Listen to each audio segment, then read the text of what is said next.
वालेकुम सलाम। Thank you so much. जिस तरह से मैं आई हूँ अंदर और जिस खूबसूरती के साथ आप लोगों ने मुझे वेलकम किया, तो मुझे सारी रात की एक थकन थी, एक तवील सफ़र था इस्लामाबाद से मुल्तान का, तो सारी थकन उतर गई। उसके लिए बहुत सारा शुक्रिया। Thank you so much.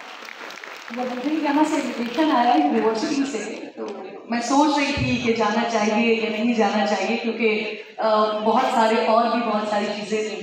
लेकिन अगर मुझे पहले अंदाज़ा होता कि आप लोग इस तरह से वेलकम करेंगे, तो शायद मुझे वो पहली कॉल पर सोचने की ज़रूरत नहीं पड़ती। तो once again thank you so much. कुछ चीज़ें क्या अच्छा लगेगा अगर मैं कुछ ऐसी बात कर दूँ जो अच्छी ना लगे, लेकिन आप लोगों की इजाज़त होगी कि मैं वो बात कर दूँ? जब मैं यहाँ पर आई और इस ड्रामे का आगाज़ हुआ, क्योंकि हम यहाँ पर वुमेन एम्पावरमेंट पर बात कर रहे हैं, और जब इस ड्रामे का आगाज़ हुआ तो मेरे लिए ये जो सीन था, ये जो पूरा ड्रामा था, क्योंकि मैंने इन सारी चीज़ों को बहुत करीब से देखा है, करीब से इन द सेंस के मैंने उन सारे बच्चों को जाकर मैं उनसे मिली हूँ, उन ख़वातीन से जाकर मिली हूँ, उनके वालिदैन की मैंने दुआएं ली हैं कि जिनके बहुत सारे केसेस आप लोगों के इल्म में होंगे कि जिनके जो रेपिस्ट थे उनको हमने कत्ल-ए-दार तक पहुँचाया है। उसमें बहुत बहुत काम किया है। मुझे भी है इंडिया के इदारे में, इसी वजह से मेरे लिए ये बहुत सेंसिटिव टॉपिक है। लेकिन मैंने एक चीज़ नोट की कि जब यहाँ पर अजहर ने मारना पीटना शुरू किया और अजहर इनसेंसिटिव था, तो हमारे ऑडियंस भी थोड़े से इनसेंसिटिव हो गए थे। वो इतना तकलीफ दे पहलू था, अगर आप उसे फील करने की कोशिश करें कि एक बच्ची के साथ क्या हो रहा है, और उसके बाद जो सारी कहानी हो रही थी, वहाँ पर जो हमारा मेल ऑडियंस बैठे हुए थे, मुझे वो फूफों के ऊपर और वो हंसते हुए महसूस हुए, तो मैंने तकलीफ को फील किया कि इतने इनसेंसिटिव हम कैसे हो सकते हैं। और ये यहाँ पे बैठे हुए ऑडियंस का मसला नहीं है, ये माशरे का मसला है। जिस दिन ये गैर संजीदगी इस तरह के इशूज से ख़त्म हो जाएगी ना, तो यकीन कीजिए जो 145वां और 142वां नंबर बता रहे थे सर, ये नंबर कम हो जाए। ख़वातीन जहाँ हम उन्हें देखना चाहते हैं वहाँ हमें नजर आएंगी। और मज़े की बात यह है कि मेरी और आपकी अल्हम्दुलिल्लाह हम जिस मुल्क में हैं, जो हमारी हिस्ट्री है, जो हमारी लेगेसी है, वहाँ पर सबसे ज़्यादा मजबूत औरत ही है। ऐसा है ना? हम बार बार के वेस्ट को देखते हैं, वेस्ट में ये हो रहा है, वेस्ट में वो हो रहा है। जरा जाके प्रैक्टिकली जाकर देखें, वहाँ पे फिजिकली जाके देखें, आपको मालूम होगा कि यहाँ पर औरत की क्या इज्जत है, क्या वक़ार है, क्या मकाम है, और वहाँ पे औरत की क्या इज्जत है, क्या वक़ार है और क्या मकाम है। हमारी लेगेसी जब हमारा आगाज होता है, तो वहाँ पर हम देखते हैं हज़रत खदीजा कुबरा रज़ियल्लाहु ताला अन्हा, उन जैसी बिजनेसमैन बिजनेस वुमेन खातून के बारे में हम आज तक सोच सकते हैं, ये रहती दुनिया तक हम सोच सकते हैं कि वैसी एक खातून होंगी कोई? हज़रत अम्मा आयशा सिद्दीक़ा रज़ियल्लाहु ताला अन्हा, ऐसी टीचर, ऐसे उस्ताद के बारे में हम सोच सकते हैं कि हमें आने वाली दुनिया में क़यामत तक कोई ऐसी टीचर हमें मिलेगी? हज़रत फ़ातिमा ज़हरा रज़ियल्लाहु ताला अन्हा, ये वो ख़वातीन है, ये वो हमारी लेगेसी है जिनको आज हम फॉलो कर सकते हैं। मेरा सबसे बड़ा मसला ये है कि मैं ये कहती हूँ कि बस बहुत हो गया है। हमने बहुत दिखा दी रेप ज़दा ख़वातीन, हमने बहुत दिखा दी तशद्दुद ज़दा ख़वातीन। अगर आप, मेरे पास बहुत सारा डाटा मौजूद है, लेकिन मैं डाटा पर बात ही नहीं करना चाहती, क्योंकि आप लोगों ने जिस खूबसूरती से मुझे वेलकम किया ना, तो मैं आप लोगों से दिल की बातें करना चाहती हूँ। मैं नहीं करना चाहती अब कि तशद्दुद-ज़दा ख़वातीन, हर 100 में से 99% ख़वातीन जो है वो किसी न किसी मौके पर, कभी न कभी, कहीं न कहीं, किसी न किसी मकाम पर तशद्दुद का शिकार हुई है। वो चाहे घर में हो, चाहे ऑफिशियल इन्वायरमेंट में हो, चाहे अपने ससुराल में हो, लेकिन हुई ज़रूर है। मैं अब इस पर नहीं बात करना चाहती। मैं चाहती हूँ कि हम औरत का वो पहलू दिखाएं कि पाकिस्तान में औरत कहाँ से कहाँ पहुँची हुई है। जहाज औरत उड़ा रही है, टीवी को रन औरत कर रही है, बिजनेस को रन औरत कर रही है। आप बड़ी से बड़ी मार्केट्स में चले जाएं, आपको बड़ी से बड़ी पाकिस्तान की औरत मिलेगी। लेकिन होता क्या है कि हम दुनिया में, मैं आपको अपना एक वाक़या सुनाती हूँ। मेरे पास आया है कुछ, मैंने इसको नहीं देखा, सॉरी। मैं पहले ज़रा अपना एक वाक़या सुनाती हूँ, बड़ा इंपॉर्टेंट। ज़ैनब वाला वाक़या आप में से कितने लोगों को याद है? आप तमाम लोगों को ये वाक़या बहुत अच्छे तरीके से याद होगा। वो मेरी ज़िंदगी का एक टर्निंग पॉइंट भी था, और वो मेरी ज़िंदगी के लिए एक बहुत बड़ा नई नई माँ बनी थी, मेरी छोटी सी बेटी थी उस वक्त, शी वॉज 1 year old आई थी। और जिस वक्त ज़ैनब का वाक़या हुआ, तो क्योंकि मेरे पास वो सारी चीज़ें मौजूद थी, और जिस वक्त ये वाक़या टेकअप हुआ था ना, उससे एक दिन पहले हम उसे टेकअप कर चुके थे। जब बाकी तमाम मीडिया ने इसको दिखाना शुरू किया, जब कसूर में बहुत ज़्यादा इसके ऊपर बॉम्ब इकट्ठा होना शुरू हो गया, जब इसके ऊपर एहतजाज होना शुरू हो गया, उस वक्त तमाम मीडिया आया। लेकिन उससे एक दिन पहले हम इस वाक़े को उठा चुके थे, और उस वक्त मैंने ये क्वेश्चन सुने थे लोगों से कि कसूर जैसे इलाके का इतना छोटा सा वाक़या आप अपने प्रोग्राम में लेके बैठी हुई हैं, इंसेंसिटिविटी का इशू जो मैं कह रही हूँ कि डैड संगीत भी हमारे पास। एनीवे उसके बाद जो मेरे लिए ये बहुत तकलीफ दे था ना, वो ये कि मैं अपनी बेटी की तरफ चेहरा करके सो नहीं पाती थी उस वक्त। जब मैं उसे देखती थी तो मुझे उसकी आंखों में ज़ैनब नजर आ रही थी, उसके हाथ देखती थी तो उसके हाथ मुझे ज़ैनब जैसे नजर आते थे। उसकी बॉडी को देखती थी तो मैं सोचती थी कि उस बच्ची ने कितनी तकलीफ महसूस की होगी जब वो सारे कर्ब से और उस दर्द से गुजरी होगी। और मैंने कहा ना कि वो मेरी ज़िंदगी का टर्निंग पॉइंट था। वो टर्निंग पॉइंट ऐसा था कि रात को मैं प्रोग्राम करके सोई, मुझे नहीं मालूम था कि ये प्रोग्राम क्या से क्या होने वाला है। अगले दिन जब मैं सुबह उठी हूँ तो मेरे फ़ोन पे अनगिनत कॉल्स, अनगिनत मैसेजेस, और न सिर्फ मेरे फ़ोन पे बल्कि मेरे हस्बैंड के फ़ोन पे भी बहुत सारे कॉल्स, बहुत सारे मैसेजेस, और हम परेशान। दुनिया का कौन सा मुल्क था जिस मुल्क से मुझे कॉल्स एंड मैसेजेस नहीं आ रहे थे। लोग मेरा इंटरव्यू करना चाह रहे थे ज़ैनब वाले हादसे पर, ज़ैनब वाले सामने पर, और मैंने दुनिया के कितने चैनल्स को इंटरव्यू दिया, ऐसे ऐसे चैनल्स को इंटरव्यू दिया जिनकी ज़बान मुझे नहीं आती थी, जिनसे बात मैं नहीं कर सकती थी। बीच में कोई मीडिएटर होता था, कोई तीसरा बंदा होता था जो मेरी बात उन तक कन्वे कर रहा था, जो उनकी बात मुझ तक कन्वे कर रहा था।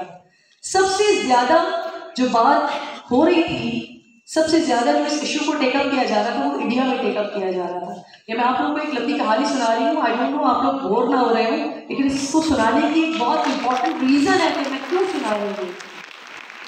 मुझे सबसे ज़्यादा इंडिया से कॉल्स आ रही थी, सबसे ज़्यादा मुझे इंडिया के चैनल्स अप्रोच कर रहे थे, सबसे ज़्यादा उन्होंने मेरे इंटरव्यूज़ किए, सबसे ज़्यादा इंडिया के हर अखबार में मैं मौजूद थी। मेरी पिक्चर लगी हुई थी, नीचे पूरा ज़ैनब का वाक़या लिखा हुआ था।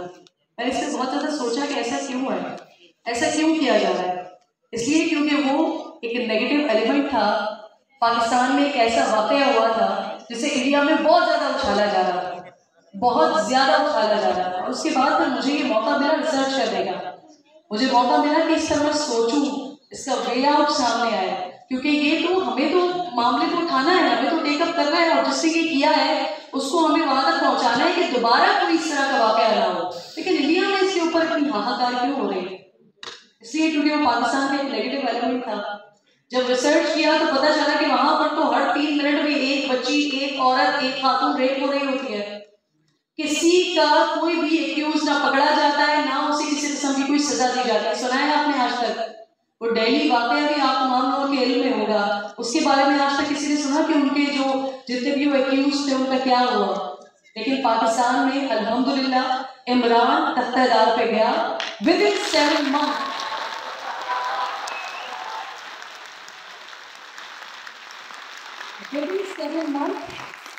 उसको फांसी हुई, और फांसी के कई अरसे के बाद तक हमें वो दोबारा इस तरह के केसेस नहीं सुनाई दिए।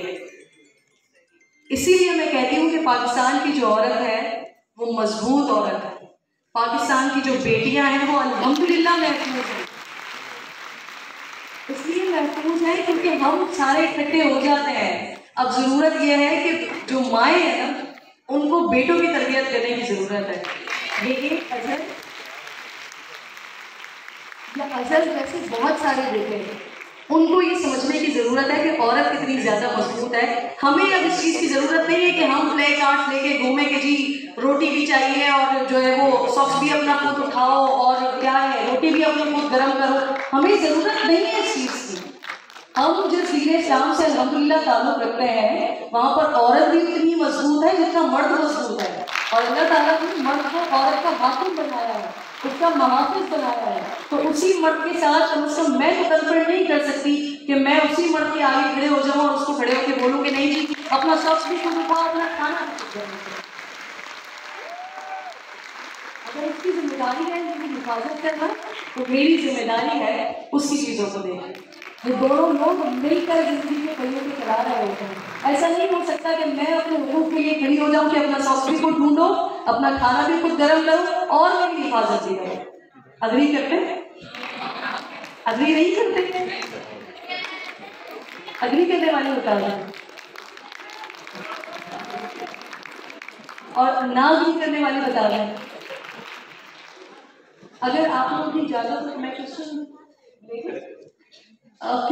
किसी ने रेड वाला मुझे वो प्लीज क्वेश्चन आप अगर आप प्लीज क्वेश्चन कर दें, बता दें जी। स्टाफ में है, उनको माइक दीजिएगा प्लीज।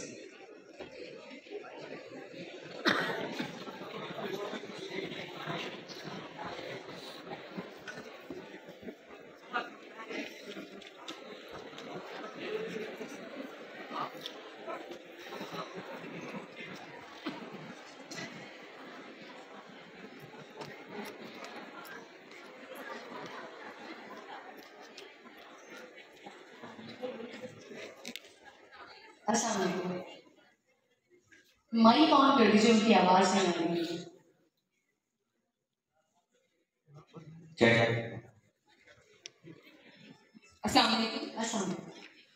सॉरी मैम, मुझे आपका क्वेश्चन नहीं समझ आया।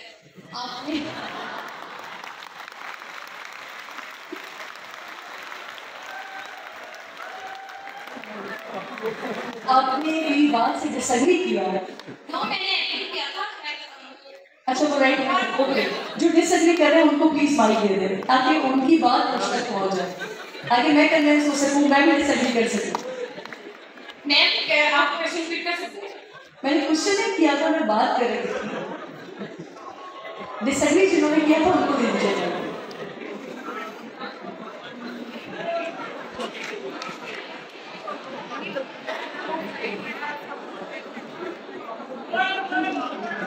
किसी ने डिसएग्री किया था, कुछ मैंने राइट देखे थे। अगर डिसएग्री किया है तो प्लीज क्वेश्चन कीजिए, और अगर नहीं किया तो दैट्स फाइन। किया डिसएग्री नहीं किया तो फिर ग्रीन सामने कर दे ताकि उन्हें पता चल जाए कि आप एग्री कर रहे हैं। अस्सलाम वालेकुम। वालेकुम अस्सलाम। जी मैम जी, मैंने डिसएग्री किया। जी प्लीज। मैम जी, क्योंकि अगर वो उनकी जिम्मेदारी है हमारी हिफाजत करना, तो हमारी भी रिस्पॉन्सिबिलिटी है कि उनकी चीज़ों की हमें केयर करनी चाहिए। बिल्कुल ऐसे यही तो मैंने भी कहा। तो आपने मुझसे डिसएग्री तो नहीं किया, आपने मुझसे एग्री किया, क्योंकि मर्द और औरत ये दोनों ही अल्लाह ताला ने बनाए ना गाड़ी के दो पहिए। ऐसा तो नहीं हो सकता ना कि मैं अपनी चीज़ें कहूँ कि मुझे हर चीज़ चाहिए, मुझे जायदाद में हुकूक भी चाहिए, मुझे विरासत से हिस्सा भी चाहिए, मुझे अपने तमाम जितने भी वसाइल हैं वो भी मुझ पर खर्च करो, मेरी हिफाजत भी करो, लेकिन मैं तुम्हारा कुछ नहीं करता। ऐसा तो नहीं हो सकता ना। लेकिन अनफॉर्चुनेटली वो तो पिछले 3-4 साल से यही रहा है ना। मांगा तो डिमांड तो यही किया जा रहा है ना, जो मेरी एक महदूद सी समझ में मुझे समझ आता है। अगर सारे अग्री करते हैं तो फिर ये तो हमारी जीत है। अपने लिए तालियां बजा दीजिए।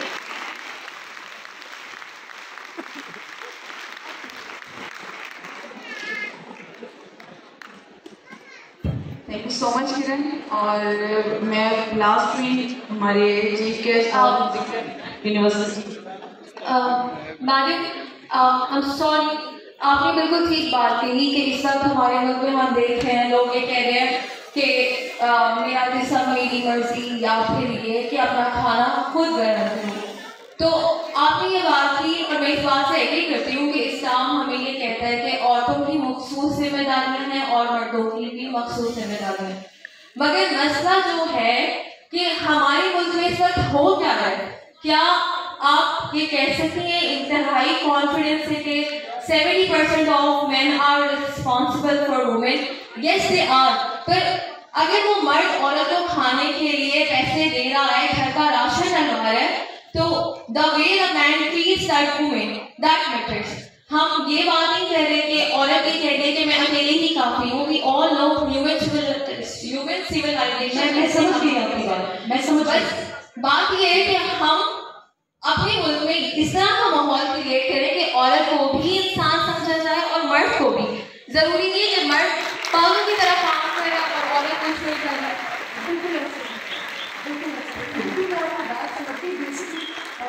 सब मुझे मैं कंप्लीट कर लूँ। हमारे पास जो सबसे बड़ा मसला जो आपने बात की है ना अभी, प्रॉब्लम यह है कि हम बात जरूर करते हैं लेकिन हम ग्राउंड रियलिटीज को नहीं जानते हैं। आपकी बात से मैं इस चीज़ से अग्री करूंगी कि औरत के साथ जो बिहेवियर होता है वो आप देही इलाकों में जाकर देखें तो यकीनन आपको नजर आएगा। लेकिन मैं बड़ी गारंटी के साथ, बड़ी श्योरिटी के साथ आपको ये कह रही हूँ कि शहरों में और जो पाकिस्तान के जो बड़े शहर हैं उनमें ये मसाइल नहीं है, बल्कि बहुत सारी जगहों पर ये इशूज भी हमने फेस किए हैं, वो केसेस भी हमने सॉल्व किए हैं जहाँ पर मर्द बेचारे मजलूम होते हैं। तो फिर क्या करें, 8 मार्च को औरत के लिए मजलूम कार्ड के लिए और 9 मार्च को मर्दों के लिए निकाले।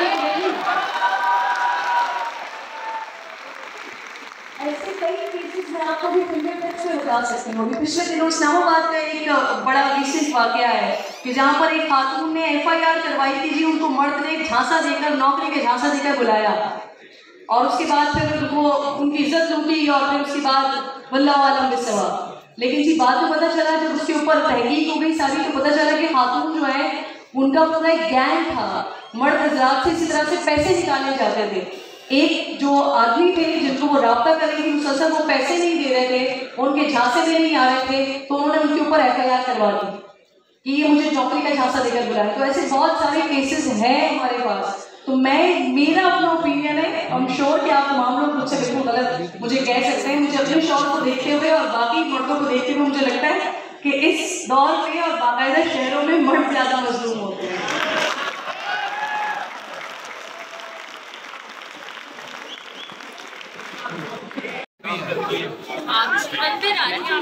मैम प्लीज एक बार इधर, थैंक यू मैम।